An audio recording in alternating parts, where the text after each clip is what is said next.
नमस्कार मंडळी, रसोई आणि रिवाजमध्ये तुमचं स्वागत आहे. तर आज आपण ना शेंगदाण्याचं कूट करून घेत आहोत. हे बघा, शेंगदाणे भाजायला घेतले, असे तव्यावरती घेतले, असे खमंगला भाजून घ्यायचे. आणि कसं सकाळी आपल्या पाठीमागं गडबड राहते डब्याची, मग हाताशी असा कूट करून घेतला ना तर मग पटकन सोयीचं होऊन जातं आणि पटकन आपल्याला घेऊन भाजी पुढे करता येते. असं म्हणून आपण गृहिणी नाही का अशी तयारी करून ठेवत राहत असतो.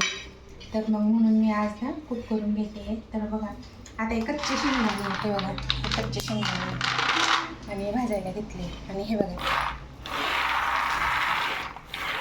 आणि हे बघा, हे ना हे असे भाजून घेतले, थंड करायला ठेवले. आणि हे भाजून घेते चांगले, असे खरपूस भाजून घ्यायचे. तर भाजीला पण छान चव येते ना.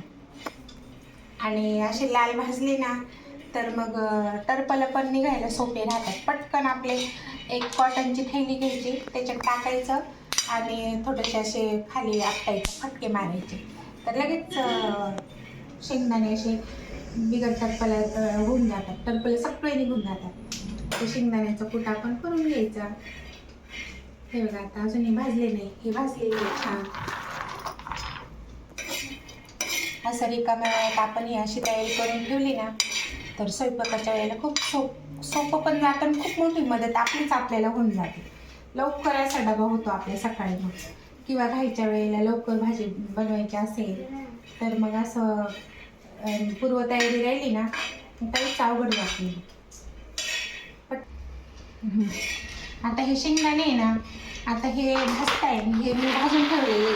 आता हे मी थंड करायला ठेवले, कारण की थंड झाले ना तर मग थंड झाले का एक आपल्याला टिप्स आहे की कशी का, थंड झाले का एक कपड्यामध्ये टाकायचे आणि त्याला असं थोडं थोडं फरचीवर आपटून घेतले ना तर त्याचा टरफल एकदम मोकळे होऊन जातात. आणि शेंगदाणे ना फुटत पण नाही आणि मोकळे होऊन जातात, टरफल मोकळे होऊन जातात. आणि असं चोळत बसायची तिची काहीच गरज नाही. हात लाल होता असे चोळत बसले ना आपल्या हाताला चटके बसतात किंवा हाताला असं शेंगदाणे टोचतात. तर पिशू टाकली ना मस्त एवढ्यात मोकळे होतात. बघा, तुम्ही करून बघा, खूप छान टेस्ट आहे. आणि 5 मिनटात म्हणजे 10-15 मिनटं याला आपण हातावर जर कुस करत बसलो ना तर मग त्यातच वेळ जातो आपला. आणि असं ही टीप जर वापरली ना तुम्ही एवढ्यात मोकळं होऊन जातं, शेंगदाण्याचं टरफल एवढ्यात मोकळं होऊन जातं.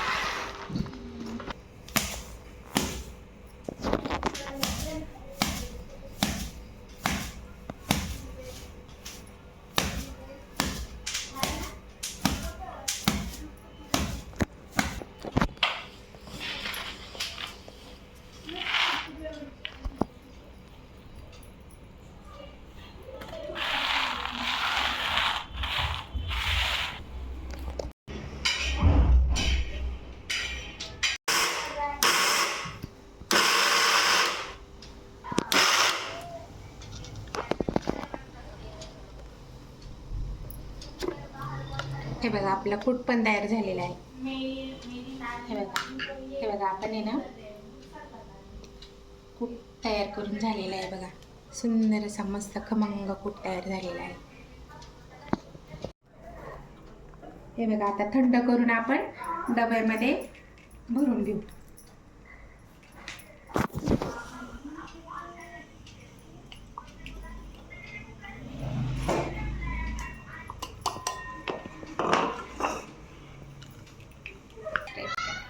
रसोई आणि रिवाज चॅनलला सबस्क्राईब करा, व्हिडिओला शेअर करा, सबस्क्राईब करा.